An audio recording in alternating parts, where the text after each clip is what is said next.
اللہ الرحمن الرحیم۔ ملفوظات حضرت مسیح موعود 26 دسمبر 1903۔ فرمایا یہ بات خوب یاد رکھنی چاہیے کہ ہر شخص خدا تعالیٰ سے لڑائی رکھتا ہے۔ بعض اوقات ایسا ہوتا ہے کہ وہ خدا تعالیٰ کے حضور دعائیں کرتا ہے اور بہت ساری امانی اور امیدیں رکھتا ہے، لیکن اس کی وہ دعائیں سنی نہیں جاتی ہیں یا خلاف امید کوئی بات ظاہر ہوتی ہے تو دل کے اندر اللہ تعالیٰ سے ایک لڑائی شروع کر دیتا ہے، خدا تعالیٰ پر بدظنی اور اس سے ناراضگی کا اظہار کرتا ہے۔ لیکن صالحین اور عباد الرحمن کی کبھی اللہ تعالیٰ سے جنگ نہیں ہوتی، کیونکہ رضا بالقضاء کے مقام پر ہوتے ہیں۔ اور سچ تو یہ ہے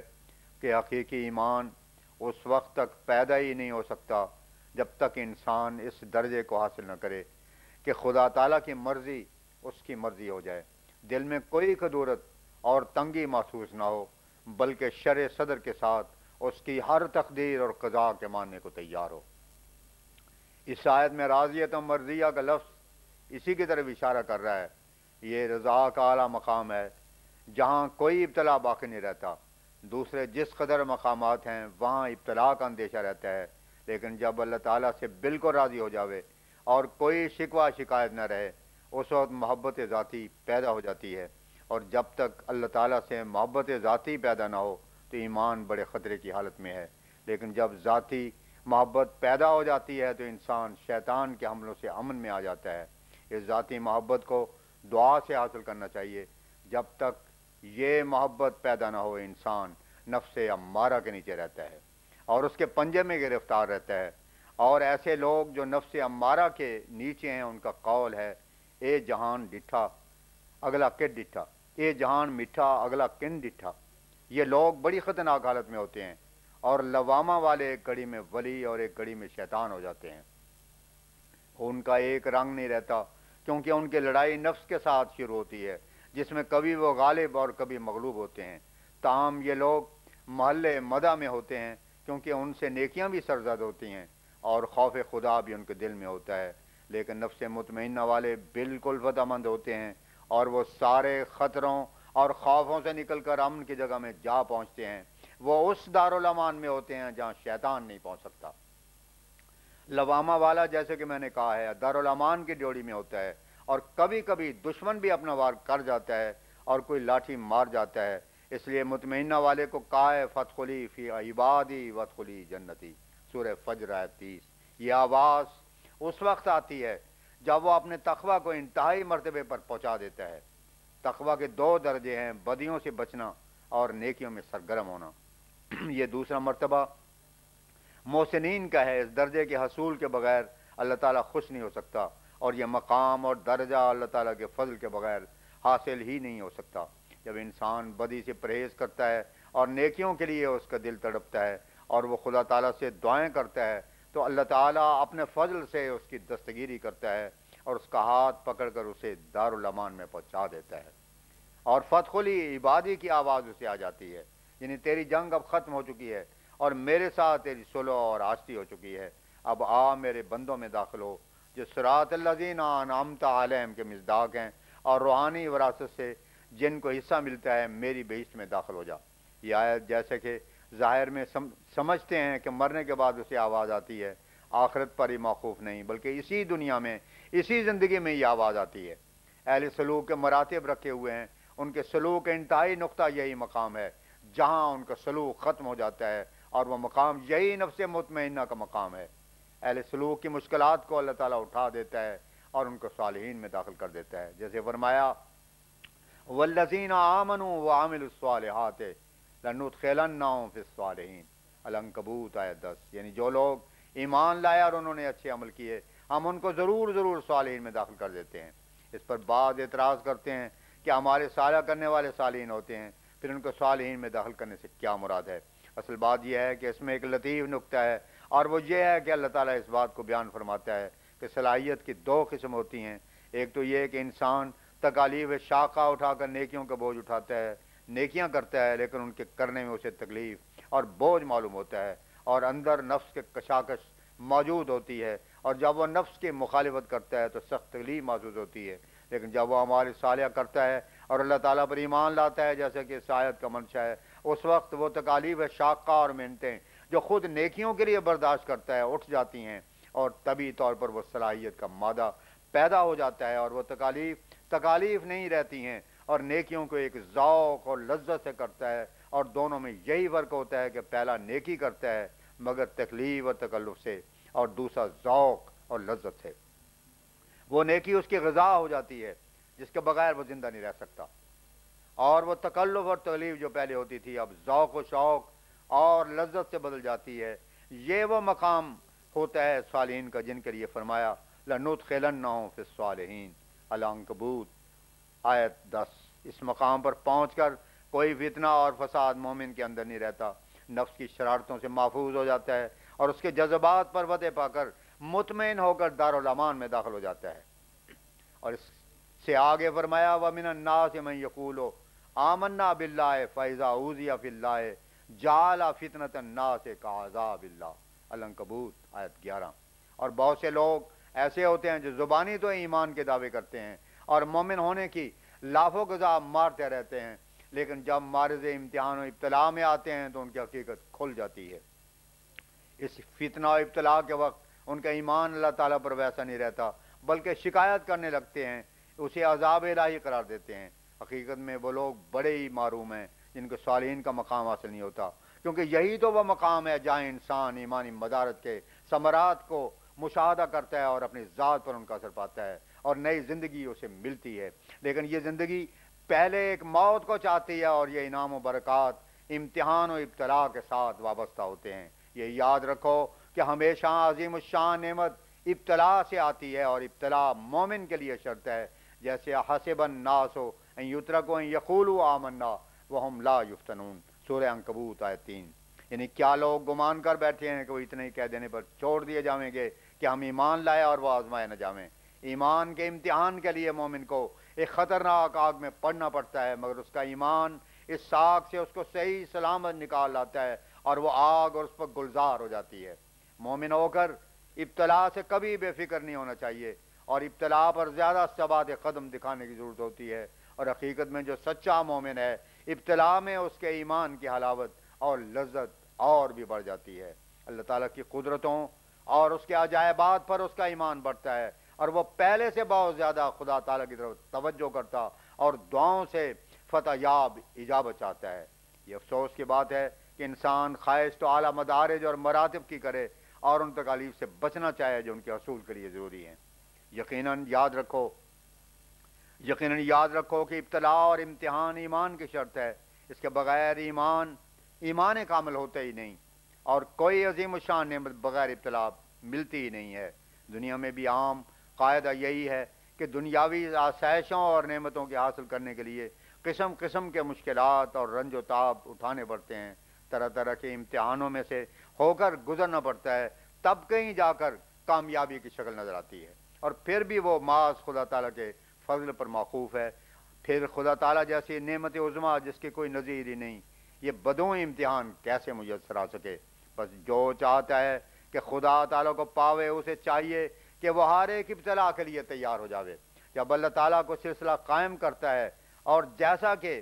اس وقت اس نے سلسلے کو قائم کیا ہے، تو جو لوگ اس میں اولاً داخل ہوتے ہیں ان کو قسم قسم کی تکالیف اٹھانی پڑتی ہیں، ہر طرف سے گالیاں اور دھمکیاں سننی پڑتی ہیں، کوئی کچھ کہتا ہے کوئی کچھ، یہاں تک کہ ان کو کہا جاتا ہے کہ ہم تم کو یہاں سے نکال دیں گے، یا اگر ملازم ہے تو اس کے موقوف کرانے کے منصوبے ہوتے ہیں۔ جس طرح ممکن ہوتا ہے تکلیفیں پہنچائی جاتی ہیں، اور اگر ممکن ہو تو جان لینے سے دریغ نہیں کیا جاتا۔ ایسے وقت میں جو لوگ ان دھمکیوں کی پرواہ کرتے ہیں اور امتحان کے ڈر سے کمزوری ظاہر کرتے ہیں، یاد رکھو خدا تعالیٰ کے نزدیک ان کے ایمان کی ایک پیسہ بھی قیمت نہیں ہے، کیونکہ وہ ابتلاء کے وقت خدا تعالیٰ سے نہیں انسان سے ڈرتا ہے، اور اللہ تعالیٰ کی عظمت و جبروت کی پرواہ نہیں کرتا۔ وہ بالکل ایمان نہیں لایا، کیونکہ دھمکی کو اس کے مقابلے میں وقت دیتا اور ایمان چھوڑنے کو تیار ہو جاتا ہے۔ نتیجہ یہ ہوتا ہے کہ وہ صالحین میں داخل ہونے سے محروم ہو جاتا ہے۔ یہ خلاصہ اور مفہوم ہے اس آیت کا، وَمِنَ النَّاسِ مَن يَقُولُ آمَنَّا بِاللَّهِ فَإِذَا أُوذِيَ فِي اللَّهِ جَعَلَ فِتْنَةَ النَّاسِ كَعَذَابِ اللَّهِ، العنکبوت آیت 11۔ ہماری جماعت کو یاد رکھنا چاہیے کہ جب تک وہ بزدلی کو نہ چھوڑے گی اور استقلال اور ہمت کے ساتھ اللہ تعالیٰ کی ہر ایک راہ میں ہر مصیبت و مشکل کے اٹھانے کے لیے تیار نہ رہے گی، وہ صالحین میں داخل نہیں ہو سکتی۔ تم نے اس وقت خدا تعالیٰ کے قائم کردہ سلسلے کے ساتھ تعلق پیدا کیا ہے، اس لیے ضروری ہے کہ تم دکھ دیے جاؤ، تم کو ستایا جاتا ہے، گالیاں سننی پڑتی ہیں، قوم اور برادری سے خارج کرنے کی دھمکیاں ملتی ہیں، جو تکالیف مخالفوں کو خیال میں آ سکتی ہیں اس کے دینے کا وہ موقع ہاتھ سے جانے نہیں دیتے۔ لیکن اگر تم ان تکالیف اور مشکلات اور ان موذیوں کو خدا نہیں بنایا بلکہ خدا تعالیٰ کو خدا مانا ہے، تو ان تکالیف کو برداشت کرنے پر آمادہ رہو اور ہر ابتلا اور امتحان میں پورے اترنے کے لیے کوشش کرو، اور اللہ تعالیٰ سے اس کی توفیق اور مدد چاہو۔ تو میں یقیناً کہتا ہوں کہ تم صالحین میں داخل ہو کر خدا تعالیٰ جیسی عظیم الشان نعمت کو پاؤ گے اور ان تمام مشکلات پر فتح پا کر دارالامان میں داخل ہو جاؤ گے۔ صاحبزادہ عبداللطیف شہید کی شہادت کا واقعہ تمہارے لیے اس میں حسن ہے۔ تذکرۃ الشاتین کو بار بار پڑھو اور دیکھو کہ اس نے اپنے ایمان کا کیسا نمونہ دکھایا ہے۔ اس نے دنیا اور اس کے تعلقات کی کچھ بھی پرواہ نہیں کی، بیوی یا بچوں کا غم اس کے ایمان پر کوئی اثر نہیں ڈال سکا، دنیاوی عزت اور منصب اور تناؤ نے اس کو بزدل نہیں بنایا، اس نے جان دینی گوارا کی مگر ایمان کو ضائع نہیں کیا۔ عبداللطیف کہنے کو مارا گیا یا مر گیا، مگر یقین سمجھو کہ وہ زندہ ہے اور کبھی نہیں مرے گا، اگرچہ اس کو بہت عرصہ صحبت میں رہنے کے اتفاق نہیں ہوا، لیکن اس تھوڑی مدت میں جو وہ یہاں رہا اس نے عظیم الشان فائدہ اٹھایا۔ اس کو قسم قسم کے لالچ دیے گئے کہ اس کا مرتبہ و منصب بدستور قائم رہے گا، مگر اس نے اس عزت افزائی اور دنیاوی مفاد کی کچھ بھی پرواہ نہیں کی، ان کو ہیچ سمجھا، یہاں تک کہ جان جیسی عزیز شے کو جو انسان کو ہوتی ہے اس نے مقدم نہیں کیا بلکہ دین کو مقدم کیا، جس کا اس نے خدا تعالیٰ کے سامنے وعدہ کیا تھا کہ میں دین کو دنیا پر مقدم کروں گا، میں دین کو دنیا پر مقدم رکھوں گا۔ میں بار بار کہتا ہوں کہ اس پاک نمونے پر غور کرو، کیونکہ اس کی شہادت یہی نہیں کہ اعلیٰ ایمان کا ایک نمونہ پیش کرتی ہے، بلکہ یہ خدا تعالیٰ کا عظیم الشان نشان ہے جو اور بھی ایمان کی مضبوطی کا موجب ہوتا ہے، کیونکہ برائن احمدیہ میں 23 برس پہلے سے شہادت کے متعلق پیشگوئی موجود تھی، وہاں صاف لکھا ہے شاطان ہے تذبحان و کل من علیہا فان۔ کیا اس وقت کوئی منصوبہ ہو سکتا تھا کہ 23 یا 24 سال کے بعد عبد الرحمن اور عبداللطیف افغانستان سے آئیں گے اور پھر وہ وہاں جا کر شہید ہوں گے؟ وہ دل لعنتی ہے جو ایسا خیال کرے۔ یہ خدا تعالیٰ کا کلام ہے جو عظیم الشان پیشگوئی پر مشتمل ہے، اور اپنے وقت پر آ کر یہ نشان پورا ہو گیا۔ فرمایا برائن احمدیہ میں اس کی نسبت پیشگوئی موجود تھی، اور یہ وہ کتاب ہے جو آج سے 23-24 برس قبل ہر ایک جگہ اور ہر ایک فرقہ اور ملت حتیٰ کہ امریکہ یورپ میں شائع ہو چکی ہے اور موجود ہے۔ جو لوگ خدا تعالیٰ کے وجود سے انکار کرتے ہیں وہ بتلاویں کہ اگر خدا تعالیٰ کی ذات موجود نہیں تو اس واقعے کی خبر اس قدر عرصہ دراز پیشتر ہونی اور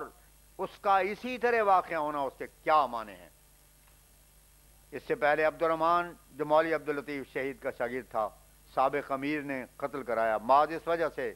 کہ وہ اس سلسلے میں داخل ہے، اور یہ سلسلہ جہاد کے خلاف ہے، اور عبد الرحمن جہاد کے خلاف تعلیم افغانستان میں پھیلاتا تھا، اور اب اس امیر نے مولوی عبداللطیف کو شہید کرا دیا۔ یہ عظیم الشان نشان جماعت کے لیے ہے۔ اس پیشگوئی کے معنی اب مخالفوں سے پوچھو کہ کیا یہ پیشگوئی صریح الفاظ میں نہیں ہے، اور کیا یہ اب پوری نہیں ہو گئی ہے، کیونکہ انگریزوں کے ملک میں تو کوئی کسی کو بے گناہ ذبح نہیں کرتا ہے، اس لیے یہاں تو اس کا وقوع نہیں ہونا تھا۔ اور علاوہ بری ہماری تعلیم ایسی تعلیم نہیں تھی کہ کوئی اس کو پکڑ سکے، بلکہ یہ تعلیم تو امن کے پھیلانے والی ہے، پھر یہ پیشگوئی کیسے پوری ہوتی؟ اس لیے خدا تعالیٰ نے اس نشان کو پورا کرنے کے لیے کابل کے سرزمین کو مقدر کیا ہوا تھا، اور آخر 24 سال کے بعد یہ پیشگوئی ٹھیک اسی طرح پوری ہوئی جس طرح پہلے فرمایا گیا تھا۔ اس سے آگے اللہ تعالیٰ فرماتا ہے آسان تکرہو شیئن وہو خیر لکم، البقرہ آیت 217۔ یہ ایک قسم کی تسلی ہے، یعنی جب ایسا معاملہ ہو تو غم نہیں کرنا چاہیے کہ بہت سی باتیں ایسی ہوتی ہیں جن کو تم پسند کرتے ہو اور وہ اچھی نہیں ہوتی ہیں، اور بہت سی ایسی ہوتی ہیں جن کو تم ناپسند کرتے ہو اور وہ در حقیقت تمہارے لیے مفید ہوتی ہیں۔ یہ خدا تعالیٰ کے ارشاد بالکل صحیح ہے، اور میں یقیناً جانتا ہوں کہ اب وقت آنے والا ہے کہ اس کی شہادت کی حکمت نکلنے والی ہے، اور میں نے سنا ہے کہ 114 آدمی قید کیے گئے ہیں جو یہ کہتے ہیں کہ عبداللطیف کو ناحق شہید کرایا گیا ہے، اور یہ ظلم ہوا ہے، وہ حق پر تھا۔ اس پر امیر نے ان آدمیوں کو قید کر دیا اور ان کے وارثوں کو کہا ہے کہ وہ ان کو سمجھائیں کہ ایسے خیالات سے وہ باز آ جائیں، مگر وہ موت کو پسند کرتے ہیں اور ایک یقینی بات کو وہ چھوڑنا نہیں چاہتے۔ اگر عبداللطیف شہید نہ ہوا ہوتا تو یہ اثر کس طرح پیدا ہوتا اور یہ روب کس طرح پر پڑتا، کیونکہ خدا تعالیٰ جانتا تھا کہ اس خون سے مجھ پر اور کل جماعت پر ایک بڑا صدمہ گزرے گا، اس لیے پھر اس سے آگے وہ تسلی دیتا ہے کہ اس مصیبت اور اس صدمے سے تم غمگین اور اداس مت ہو، خدا تعالیٰ تمہارے ساتھ ہے، وہ دو کے عوض ایک قوم تمہارے پاس لائے گا، وہ اپنے بندے کے لیے کافی ہے۔ کیا تم نہیں جانتے کہ خدا ہر ایک شے پر قادر ہے، ان کی شہادت میں حکمت الہی ہے، بہت امور ہیں جو تم چاہتے ہو کہ وقوع میں آویں، لیکن حالانکہ ان کا واقع ہونا تمہارے لیے اچھا نہیں، اور بہت ہیں جو تم چاہتے ہو کہ واقع نہ ہوں، حالانکہ ان کا واقع ہونا تمہارے لیے اچھا ہوتا ہے۔ سو وہ حکمت الہی ان قریب ظاہر ہوگی اور معلوم ہوگا کہ اس خون میں کس قدر برکات ہیں۔ یقیناً سمجھو کہ خدا تعالیٰ نے کسی بڑی چیز کا ارادہ کیا ہے اور اس کی بنیاد عبداللطیف کی شہادت سے پڑی ہے۔ اگر مولوی عبداللطیف زندہ رہتے تو 10-20 برس تک زندہ رہتے، آخر موت آ جاتی، اور موت آنی ہے، اس سے تو آدمی بچ نہیں سکتا، مگر یہ موت نہیں، یہ زندگی ہے اور اس سے مفید نتیجے پیدا ہونے والے ہیں، اور یہ مبارک بات ہے۔ دشمن بھی اگر خبیث نہ ہو تو برائن احمدیہ کی پیشگوئی کو پڑھ کر اور اس کے اس طرح پر پورے ہونے کو دیکھ کر اس نتیجے پر پہنچ سکتا ہے کہ اگر مفتری ہے اور رات کو جھوٹا اعلام بنا کر سنا دیتا ہے تو یہ اثر استقامت کیوں ہو، اور 23 یا 24 سال کے بعد ایک بات جو بطور پیشگوئی شائع کی گئی تھی کیوں پوری ہو جاتی ہے۔ اگر ہم مفتری تھے تو اس قدر استقامت ان میں کیوں آ گئی؟ کیا کبھی سنا ہے کہ ایک مفتری کا مرید ہو کر پھر کسی نے اس طرح سے جان دی ہو، حالانکہ بار بار ان کو جان بچانے کا موقع بھی دیا گیا؟ اور استقامت و فوق الکرامہ، یہ بھی ہمارے سچے ہونے کی دلیل ہے۔ اس قدر عرصہ دراز تک تو انسان کو اپنی زندگی کی بھی امید نہیں ہو سکتی، اور پھر اس کے ماننے والوں میں اس قدر استقامت اور قوت ہے کہ بیوی بچوں تک کی پرواہ نہیں کرتا، مال اور جان کا خیال تک بھی نہیں کرتا، ایمان جیسی دولت پر سب کچھ قربان کرنے کو تیار ہو جاتا ہے۔ ایک اہل بصیرت اس سے نتیجہ نکالنے میں غلطی نہیں کرے گا کہ یہ محض خدا تعالیٰ کا فضل اور اس کے منشا کا ماتحت ہے، ایک سلسلہ جو خود اس نے قائم کیا ہے، اور آپ جس نے ایک نشان دیا ہے، اس نے وہ قوت اور استقامت شہید کو عطا کی تاکہ اس کی شہادت اس سلسلے کی سچائی پر زبردست دلیل اور گواہ ہو۔ چنانچہ ایسا ہی ہوا۔ اب یہ نشان ہزاروں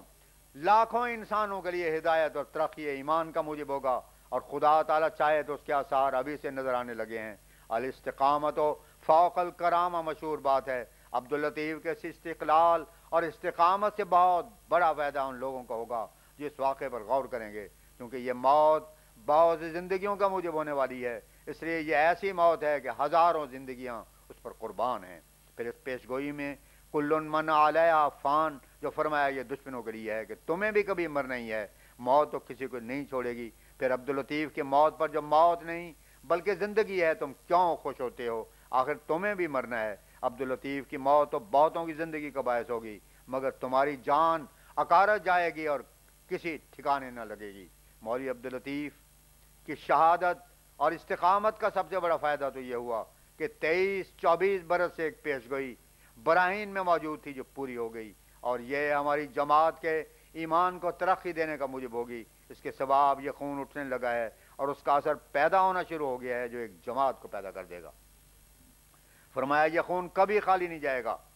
اللہ تعالیٰ اس کے مسالے اور حکمتوں کو خوب جانتا ہے، لیکن جہاں تک پیشگوئی کے الفاظ پر غور کرتا ہوں، اس میں آسان تکرہوا شیئا وہو خیر لکم، ایک ہی بڑی تسلی اور اطمینان کی بات ہے کہ جس سے صاف پایا جاتا ہے کہ اس خون کے بہت بڑے بڑے نتائج پیدا ہونے والے ہیں۔ میں جانتا ہوں اور اس پر افسوس بھی کرتا ہوں کہ جس قسم کا نمونہ صدق و وفا کا عبداللطیف نے دکھلایا ہے، اس قسم کے ایمان کے لیے میرا کانشنس فتویٰ نہیں دیتا کہ ایسے لوگ میری جماعت میں بہت ہیں۔ اس لیے میں دعا کرتا ہوں کہ اللہ تعالیٰ سب کو اسی قسم کا اخلاص اور صدق عطا کرے کہ وہ دین کو دنیا پر مقدم کریں اور خدا تعالیٰ کی راہ میں اپنی جان کو عزیز نہ سمجھیں۔